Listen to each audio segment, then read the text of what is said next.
মা খালাকাতুল জিন্না ওয়াল ইনসা ইল্লা লিয়াবুদুন। বান্দা বান্দীকে আল্লাহ রাব্বুল আলামিন দুনিয়াতে পাঠিয়েছেন একমাত্র তার বন্দী করার জন্য।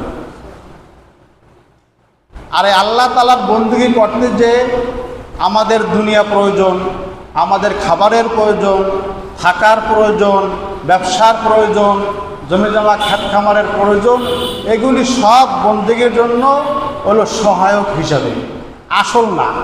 এগুলি কি না বলেন? আসল না, সহায়ক হিসাবে। قال الله تعالى إن عدة الشهور عند الله 12 شهرا في كتاب الله يوم خلق السماوات والأرض।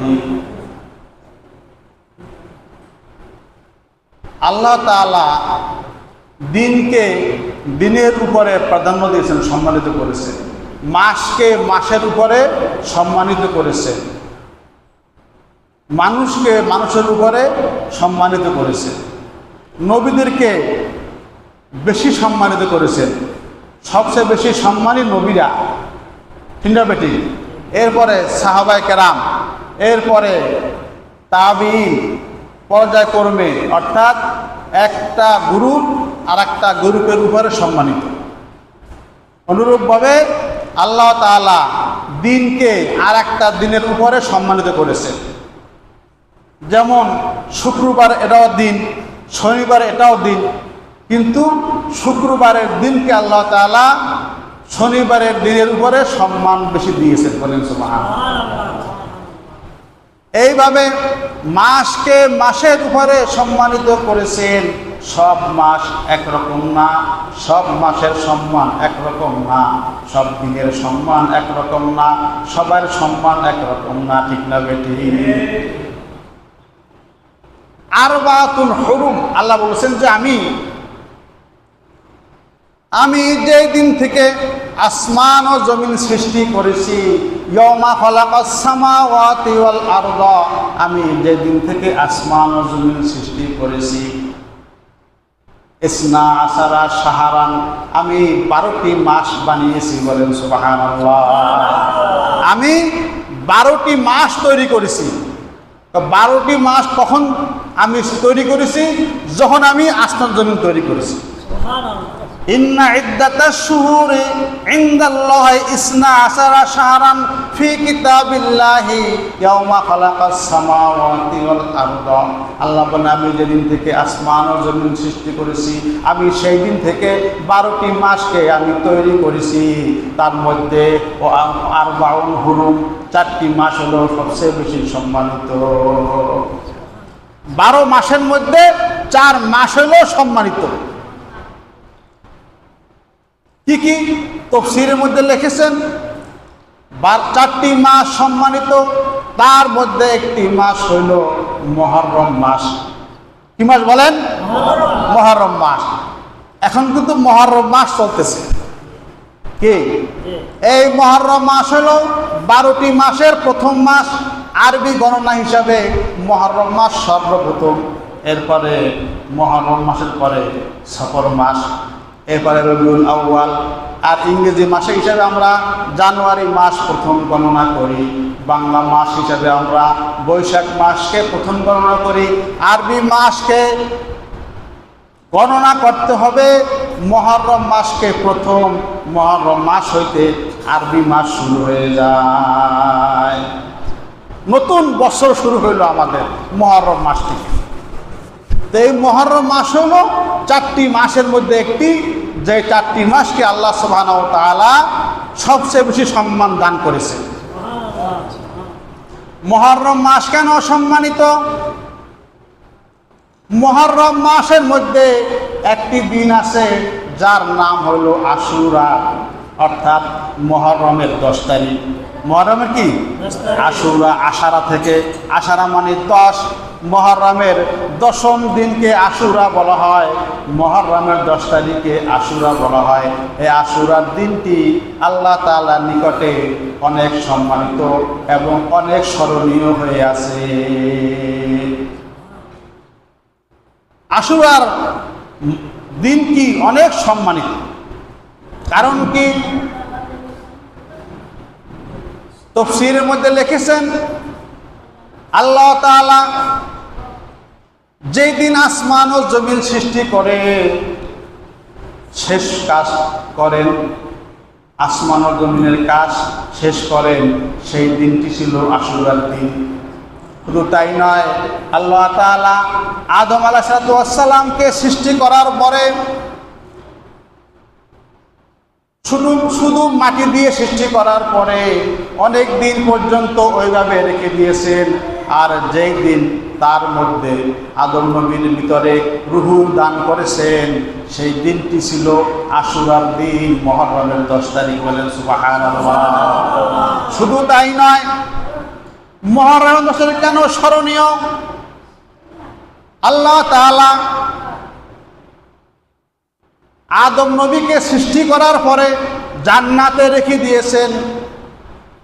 গন্ধম ফল খাওয়া নিষেধ করেছিলেন। শয়তানের প্ররোচনায়, শয়তানের ধোকায় পড়ে গন্ধম ফল খেয়ে ফেললেন। গন্ধম ফল খাওয়ার সাথে সাথে আদম নবীর গায়ে জান্নাতের পোশাক ছিল, জান্নাতের পোশাকগুলি খুলে খুলে পড়ে যায় আর অর্ডার হয়ে যায়, হে আদম তুমি জমিনে চলে যাও। আল্লাহ তাআলা জমিনে পাঠিয়ে দেন। জমিনে আসার পরে আদম নবী 360 দিন আল্লাহ তাআলার দরবারে কেঁদেছিলেন, মাপ চেয়েছিলেন একটি ভুলের জন্য।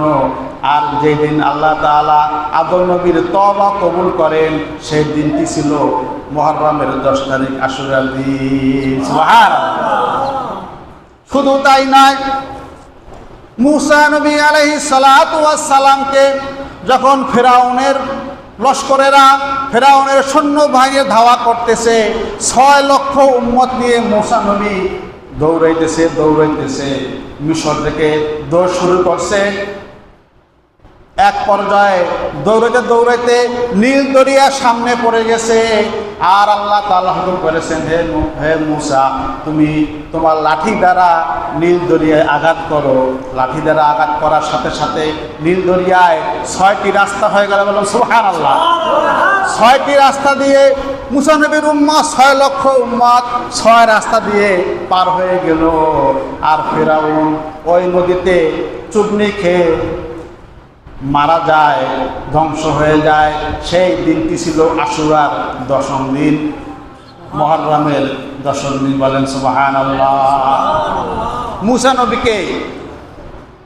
মুসা নবী নাজাত পেয়ে যায় ফেরাউনের কবল থেকে, আর ফেরাউন ধ্বংস হয়। সেই দিনটি ছিল আশুরার দিন, অর্থাৎ মুহররমের 10 তারিখ। বলেন সুবহানাল্লাহ। আরও আছে। শুধু তাই নয়, ইউনূস নবী তার উম্মতের সাথে রাগারাগি করে, যখন তে উম্মতকে ছেড়ে চলে যায়, পথের মধ্যে নৌকায় আরোহণ করে।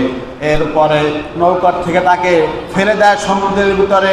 সমুদ্রের মাছটাকে গিলে ফেলে, ওই মাছকে আরেকটি মাছে গিলে ফেলে। চিন্তা করছেন, ইউনূস নবীকে যে মাছ খেয়ে ফেলে, ওই মাছকে আবার আরো তার চেয়ে বড় আরেকটি মাছে ওই মাছকে খেয়ে ফেলে। 3 অন্ধকারের মধ্যে ইউনূস নবী বলতেছে, লা ইলাহা ইল্লা আনতা সুবহানাকা ইন্নী কুনতু মিনাজ জালিমিন। এই দোয়া পড়তেছে পানির ভিতরে, মাছের পেটে, 3 অন্ধকারের ভিতরে। আল্লাহ তাআলা 40 দিন পরে ইউনূস নবীর দোয়া কবুল করে। আর যেই দিন তাকে মাছের পেট থেকে মুক্তি দান করেন, সেই দিনটি ছিল আশুরার দিন, মুহররমের 10 তারিখ। বলেন সুবহানাল্লাহ। এই জন্যে এই মুহররম মাসটা স্মরণীয়। মুহররম মাসের 10 তারিখ স্মরণীয়, আশুরার দিন স্মরণীয়। ক্বালা রাসূলুল্লাহ সাল্লাল্লাহু আলাইহি ওয়াসাল্লাম আন ইবনে আব্বাস রাদিয়াল্লাহু তাআলা আনহুমা ক্বাল আন্না রাসূলুল্লাহ সাল্লাল্লাহু আলাইহি ওয়াসাল্লাম কদিমাল মাদিনাতা ফারাদাল ইহুদা সিয়ামান ইয়াউমা আশুরা। হযরত আব্দুল্লাহ ইবনে আব্বাস রাদিয়াল্লাহু তাআলা আনহুমা বলেন, হাদিসটি বুখারীতে আছে, মুসলিম শরীফে আছে। বুখারীর 2004 নম্বর হাদিস, মুসলিম শরীফে হাদিসটি আছে, মুত্তাফাকুন আলাইহি হাদিস। নবীজির সাহাবী আব্দুল্লাহ ইবনে আব্বাস বলেন, যেদিন নবীজি মদিনায় আগমন করলেন, অদিমাল মদিনাতা, যখন নবীজি মদিনায় আসলেন, ফাওয়াজাদাল ইহুদা সিয়ামান ইয়াউমা আশুরা, মদিনায় ইহুদিরা বসবাস করত আগ থেকেই। তো মদিনায় এসে দেখে যে নবীজি দেখতেছেন ইহুদিরা রোজা রাখে। কি দেখে বলেন? এই আশুরার দিনে রোজা রাখতেছে। সিয়ামান ইয়াউমা আশুরা, মদিনার ইহুদিরা আশুরার দিনে রোজা রাখে। ফাকাল আল্লাহুম রাসূলুল্লাহ সাল্লাল্লাহু আলাইহি ওয়াসাল্লাম মা হাযাল ইয়াউমুল্লাযী তাসুমুনাহু, নবীজি জিজ্ঞাসা করে, হ্যাঁ ইহুদিরা, এটা কোন দিন তোমরা রোজা রাখতেছো? এটা কেমন দিন? তো ইহুদিরা বলে, হাযা ইয়াউমুন আযীমুন আনজাল্লাহু তাআলা ফীহি মূসা মিন ফিরাউনা। ইহুদিরা বলে যে এটা একটা স্মরণীয় দিন, সম্মানিত দিন, কেননা এই দিনে মূসা নবীকে ফিরাউনের কবল থেকে আল্লাহ তাআলা মুক্তি দিয়েছিলেন। ফাসামাহু মূসা শুকরান, এরপরে মূসা নবী শুকরিয়া দান হিসাবে এই মুহররমের 10 থেকে রোজা রাখতেন। ফানাসুমুহু, তা আমরাও এই জন্য রোজা রাখি, আমরাও ঈদের এই জন্য রোজা রাখি। ইহুদিরা হইল মূসা নবীর বংশধর, মূসা নবীর উম্মাত। তো নবী বলেন যে ঠিক আছে, তাহলে আমি তো বেশি হকদার রোজা রাখার জন্য, আমরা রোজা রাখি। তো নবীজি হুকুম দিলেন, হ্যাঁ সাহাবীরা, তোমরা সকলে আশুরা আর 10 দিনের রোজা রাখো, আমিও রাখলাম।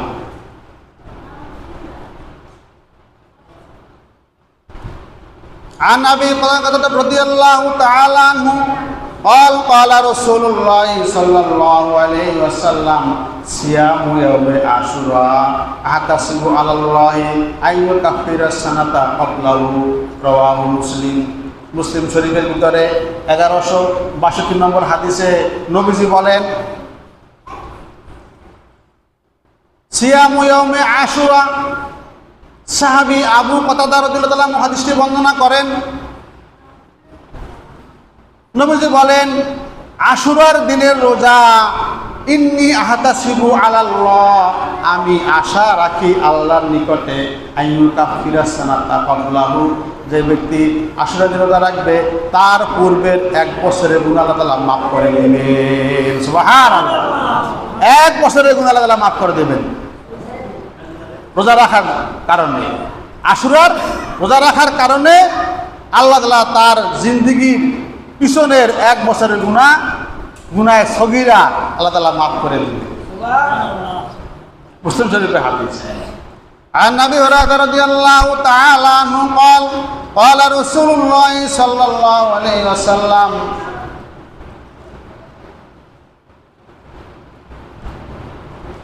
সিয়ামু আশুরা বাদা রমজানা আশহারুল্লাহিল মুহররম, রমজান মাসের পরে সবচেয়ে সম্মানিত রোজা হলো আশুরার রোজা। আশুরার রোজা আসলাতুল লাইলি এবং রাতের নামাজ, বাদাল ফরিজা, ফরজ নামাজের পরে সবচেয়ে শ্রেষ্ঠ নামাজ হল তাহাজ্জুদের নামাজ। নবীজি বলেন, রমজানের পরে সবচেয়ে শ্রেষ্ঠ রোজা হইল আশুরার রোজা, আর ফরজ নামাজের পরে সবচেয়ে শ্রেষ্ঠ রোজা হইল শ্রেষ্ঠ নামাজ হইল রাতের নামাজ, তাহাজ্জুদের নামাজ। তাহাজ্জুদের নামাজ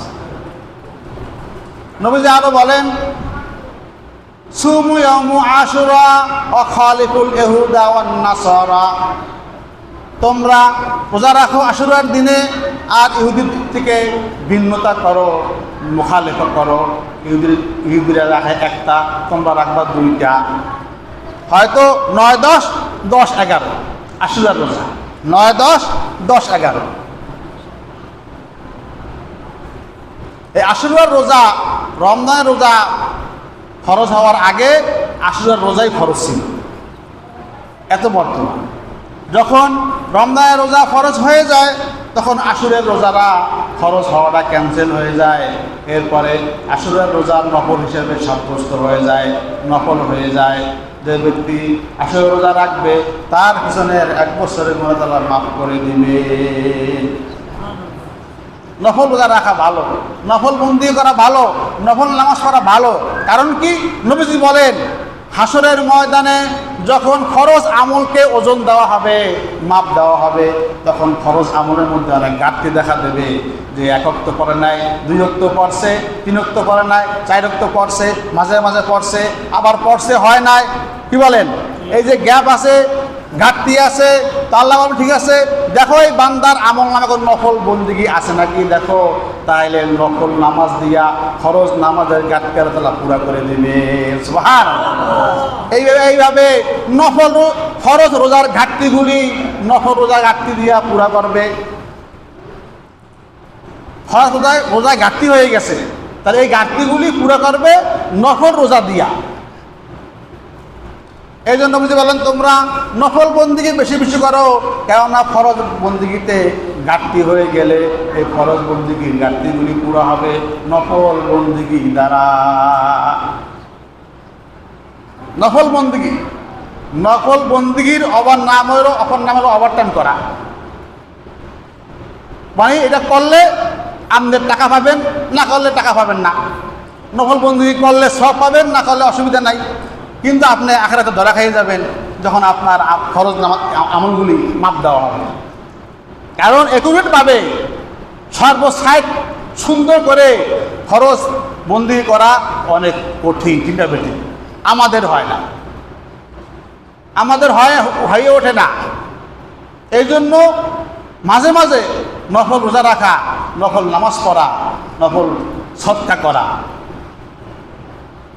عن حفصة رضي الله تعالى عنها قال قال رسول الله صلى الله عليه وسلم عن حفصة رضي الله تعالى عنها عن النبي صلى الله عليه وسلم أربع لم يدعهن النبي صلى الله عليه وسلم। 4টি আমল এমন আছে যে 4টি আমল কখনো নবীজি ছাড়তেন না। নবীজির স্ত্রী হাফসা রাদিয়াল্লাহু আনহা হাদিসটি বর্ণনা করেন। নবীর স্ত্রী হাফসা রাদিয়াল্লাহু আনহা হাদিসটি বর্ণনা করেন যে 4টি আমল এমন আছে যে 4টি আমল নবী কখনো ছাড়তেন না। 1 নম্বরে সিয়ামু ইয়াউমে আশুরা, 1 নম্বরে আশুরা রোজা। এটা নাসাই শরীফের হাদিস। 1 নম্বরে আশুরা রোজা নবী কখনো ছাড়তেন না। 2 নম্বরে ওয়াল আশরা, অর্থাৎ জিলহজ মাসের 10টি রোজা, একদম 1 তারিখ থেকে অল আশরা। 3 নম্বর সালাসাতু আইয়ামিন মিন কুল্লি শাহরিন, এবং প্রতিটি মাসে 3টি রোজা 13, 14, 15 আরবি তারিখ হিসাবে, চাঁদের তারিখে 13, 14, 15 এই 3টি রোজা কখনো নবী ছাড়তেন না। 4 নম্বরে কি সলাতুল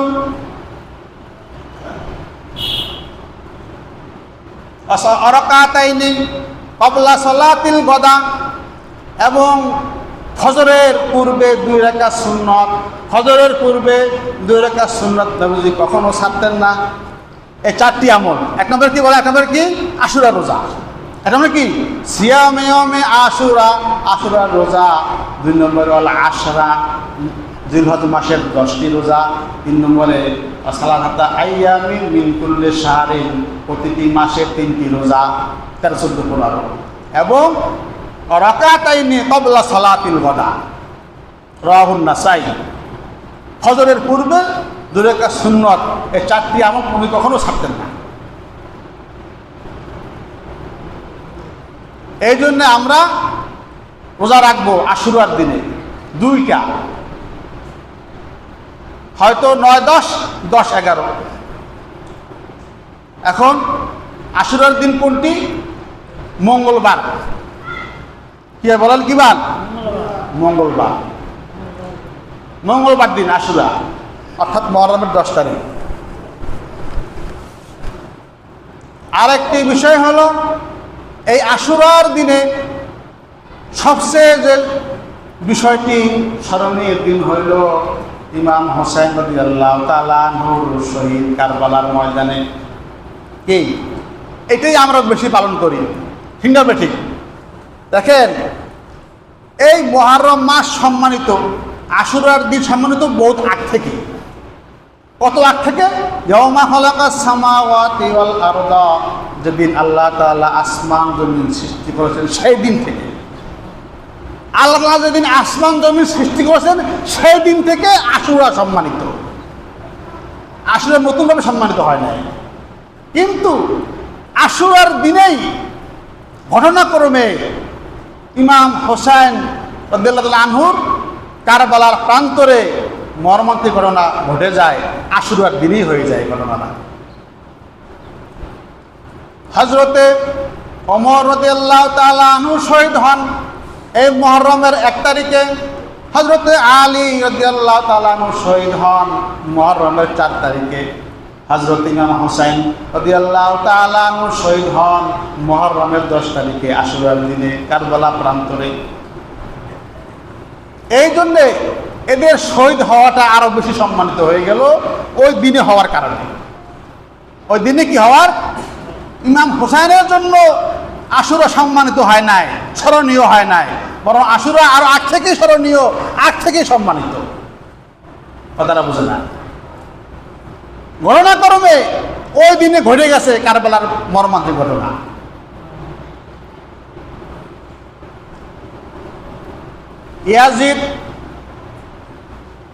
ইয়াজিদের পিতা হইল হযরতে আমিরে মুআবিয়া রাদিয়াল্লাহু তাআলা আনহু। দেখেন, আমাদের দেশে মোবাইলে, ফেসবুকে, ইউটিউবে দেখবেন অনেক বিতর্কিত আলোচনা চলতেছে। এই হুজুর একটা খায়, ওই হুজুর আর একটা, তিনটা বেটে এইভাবে চলতেছে। বিতর্কিত আলোচনা আমি অন্তত করি না, কারণ এদের কোনো লাভ নাই, ফায়দা নাই, লস, ক্ষতি। উম্মতের মধ্যে বাক সৃষ্টি হয়, মুসলমানের ভিতরে ফেরকা, দল সৃষ্টি হয়। এর মধ্যে একদল এইগুলো এই পক্ষে, একদল ওই পক্ষে, দল হয়ে গেল। কথা কয় না? আর উম্মতের ভিতরে দল সৃষ্টি করা হলো হারাম। সবচেয়ে জঘন্য কাজ হইল মুসলমানের ভিতরে দল দল বেদল সৃষ্টি করা। সবচেয়ে জঘন্য কাজ, যেই কাজটা ইহুদি নাসারারা করে। কারণ ইহুদি নাসারারা, খ্রিস্টানেরা ইসলামের শুরু থেকেই মুসলমানের সাথে সম্মুখ যুদ্ধে পারে নাই। 313 জন সাহাবী বদরের ময়দানে, কাফেরেরা 1000, মুতার যুদ্ধে 3000, কাফেরেরা 3 লক্ষ। এইভাবে কোনো যুদ্ধেই মুসলমানের সংখ্যা কম হওয়া সত্ত্বেও কাফেরেরা পারে নাই, তারা পরাজয় বরণ করছে, মাইর খাইছে, জন্মের খাওয়া। কথা কয় না? এখন তারা দেখো যে মুসলমানদের সাথে পারমু কিভাবে, কি সিস্টেমে এদের শক্তিটা কমানো যায়। তারা করছে কি, মুসলমানের ভিতরে বিভিন্ন কায়দায় দল দল সৃষ্টি করে দিল। এই মুসলমানের শক্তি কমে গেল। কথা কয় না? 5 ভাই এক, খুব শক্তিশালী, কেউ ডরে এদের কাছে যায় না, কয় 5 ভাই এক আছে, জন্মের দেওয়া দেবে। কথা কয় না? আর যখনই দেখেন 5 ভাইয়ের ভিতরে দ্বন্দ্ব সৃষ্টি হয়ে গেল, মারামারি সৃষ্টি হইল জায়গা জমি লইয়া বিভিন্ন বিষয় নিয়ে, তখন শত্রু সুযোগ পায় যে এদের মধ্যে একতা নাই, 5 ভাইয়ের ভিতরে একতা নাই, তখন এক বাইরে দুইটা ছেঁচে আর এক ভাই দাঁড়িয়ে দাঁড়িয়ে দেখে। কথা কয় না? কিছু কয় না, এটা সুযোগ পায়। তখন এইভাবে 5ও ভাই ছেঁচা খায়, মায়ের খায়, কিন্তু 5 জনই খায়, একজন ধরে মারে। তো মুসলমানদের শক্তিকে কমানোর জন্য চক্রান্ত চলতেছে। যে চক্রান্ত হইল মুসলমানের ভিতরে ফেরকা সৃষ্টি করা, দল সৃষ্টি করা। সবচেয়ে বড় জঘন্য কাজ দল সৃষ্টি করা, জঘন্য কাজ। এর মধ্যে একটি হলো কি, যে আমিরে মুআবিয়া রাদিয়াল্লাহু আনহু, উনি সাহাবী কি সাহাবী না, এজিদের বাপ। এজিদের কি, উনি কি মুসলমান কি মুসলমান না, এজিদের বাপ। দেখেন, আল্লাহ সুবহানাহু ওয়া তাআলা যত নবীকে পাঠিয়েছেন, সকল নবীর ছেলেরা ভালো হয় নাই। অনেক নবীর স্ত্রীও কাফের ছিল। সালেহ আলাইহিস সালামের স্ত্রী কাফের ছিল। নূহ নবীর ছেলেরা কাফের ছিল, কেনান কাফের ছিল, সে মুসলমান ছিল না, নূহ নবীকে মানে নাই। সালেহ আলাইহিস সালামের স্ত্রী তার স্ত্রী স্বামীকে মানে নাই, অর্থাৎ স্বামীর ধর্ম গ্রহণ করে না, সে কাফের ছিল স্ত্রী, আর সে ছিল আল্লাহর প্রেরিত নবী।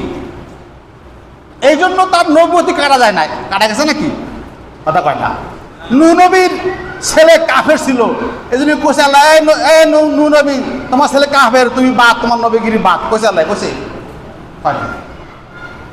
কারণ কি? হেদায়েত মালিক একমাত্র আল্লাহ তাআলা। হেদায়েত কারো হাতে না, নবীদের হাতেও হেদায়েত নাই। দেখেন, নবীর চাচা আবু তালেব অনেক সাহায্য করছিলেন নবীকে, নবীজিকে সাল্লাল্লাহু আলাইহি সাল্লাম।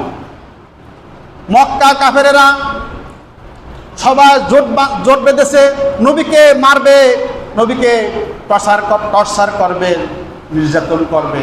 আবু তালেব সর্দার, সে বলছে না, আমার বাতিজারে তোমরা কিছু করতে পারবে না আমি বেঁচে থাকতে। সুবহানাল্লাহ। কাফের, মুসলমান হয় নাই, নবীকে মানে নাই, তবে সে কি বলে যে আমি আবু তালেব বেঁচে থাকতে, আমি আব্দুল মুত্তালিব বেঁচে থাকতে তোমরা মুহাম্মদের গায়ে টাচ দিতে পারবে না।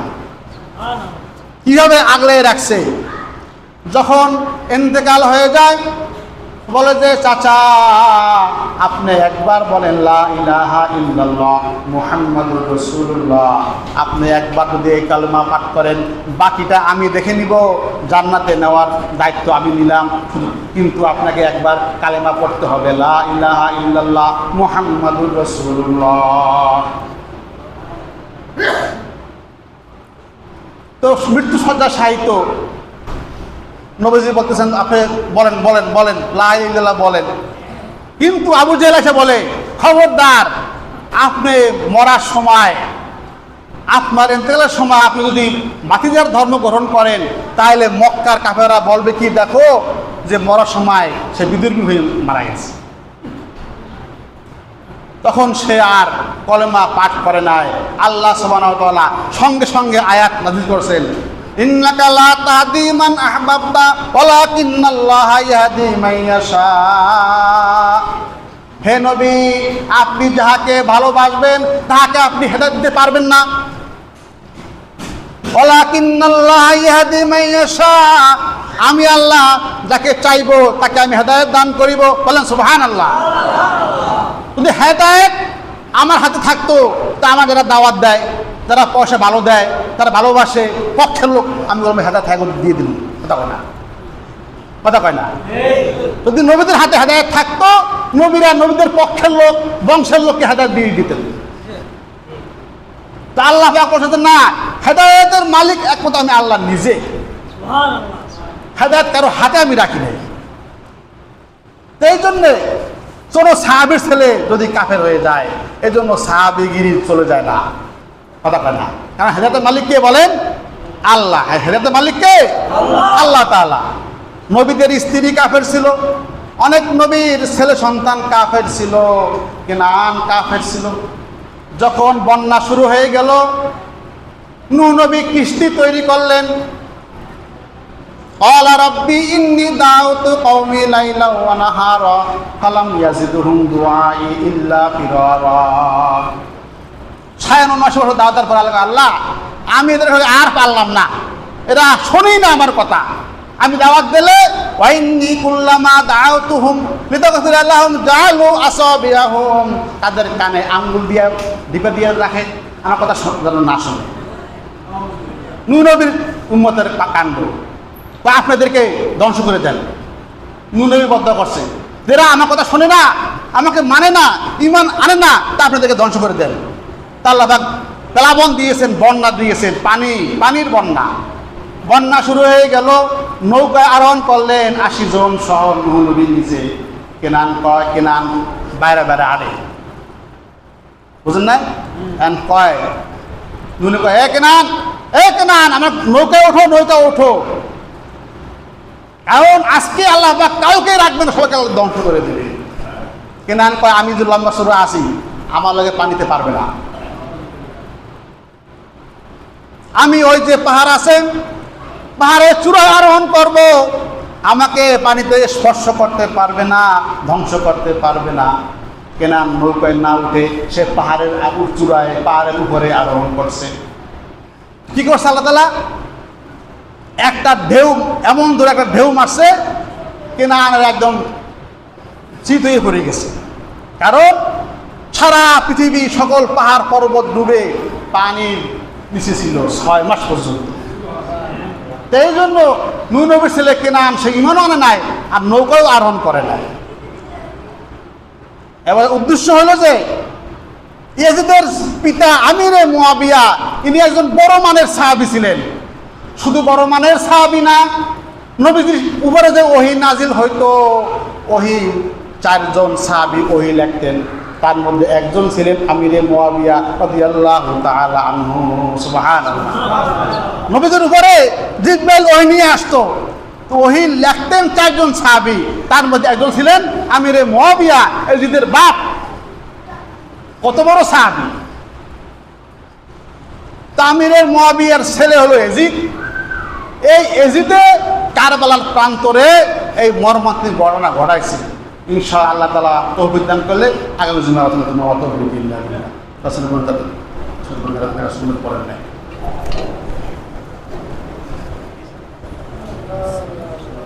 হ্যাঁ